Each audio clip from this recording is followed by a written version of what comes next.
अंधेरा कितना ही गहरा और मजबूत क्यों ना हो, रोशनी की एक छोटी सी किरण से हार जाता है। अपनी उम्मीद के जुगनू को जिंदा रखें। जब इंसान मर जाता है तो इसकी किताब बंद हो जाती है। इसलिए आप किसी को अच्छे लफ्जों में याद नहीं कर सकते तो बुरे लफ्जों में भी याद ना करें। जिंदगी की डोर को हमेशा अपने हाथ में रखना। जज्बात में बहकर किसी और को मत थमा देना, वरना बहुत पछताना पड़ेगा। जो ज्यादती ये सोचकर की जाती है कि कोई मेरा क्या बिगाड़ लेगा, तो फिर ऐसे मामलात अल्लाह की बारगाह में बड़ी जल्दी पहुंच जाते हैं। शेख सादी से किसी ने शिकायत की कि फलां शख्स मुझसे जलता है। आप मुस्कुराए और फरमाया, इसके लिए ये सजा काफी है कि वो जलता रहे। पानी की अपनी कोई शक्ल नहीं होती। इसे जिस मर्तबान में डाला जाए उसी की शक्ल अख्तियार कर लेता है। ठीक इसी तरह बच्चों का जहन होता है। उन्हें जैसा माहौल मिलता है वो वैसा ही ढलते हैं।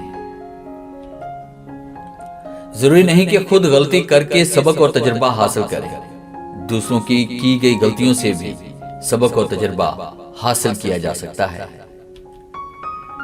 अच्छा लिखने के लिए अच्छा मुताला होने के साथ साथ अच्छी सोच भी जरूरी है, वरना बहुत से काबिल लोग अपनी काबिलियत की बुनियाद पर जहर ही उगल रहे होते हैं।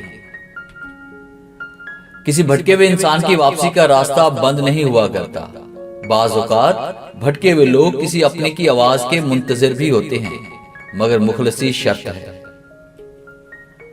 हर इंसान के अपने पोशीदा दुख होते हैं जो दुनिया नहीं जानती, और अक्सर औकात हम किसी इंसान को बेहिस कहते हैं जबकि वो सिर्फ गमगीन होता है।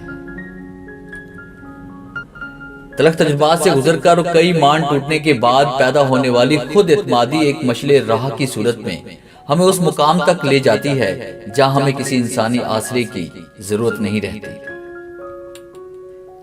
वो आजमाता जरूर है, मगर आजमाइश के दौरान तन्हा भी नहीं छोड़ता। वो सहारे छीनता है मगर खुद से कभी दूर नहीं करता, और खुदा बेहतरीन सहारा है। कोशिश करें किसी के आंसुओं की वजह आपका लहजा या रवैया ना बने, क्योंकि गुनाहों में सबसे बड़ा गुनाह किसी की दिल आजारी करना है। जो किसी के साथ कुछ बुरा करता है वो अपनी जात में उसकी सजा भुगत रहा होता है, बस हमें खबर नहीं होती। अगर मिल जाएगा जिंदगी में सब कुछ तो तमन्ना किसकी करोगे? कुछ अधूरी ख्वाहिशें ही तो जिंदगी के जीने का मजा देती हैं। इंसान के मौशी हालात कितने ही अच्छे हों, लेकिन जिंदगी का सही मजा लेने के लिए उसकी दिमागी हालत अच्छी होनी चाहिए।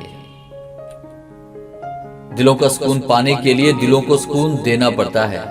जब तक दूसरों के दिल आपकी वजह से बदसुकूनी में रहेंगे, तब तक आपको सुकून नहीं मिलेगा। जिंदगी में बहुत सारी बातें खिलाफे तवक्को होती रहती हैं और हमें नाकाबिले बर्दाश्त लगती हैं, मगर बहरहाल उन्हें सहना ही पड़ता है। यही जिंदगी है।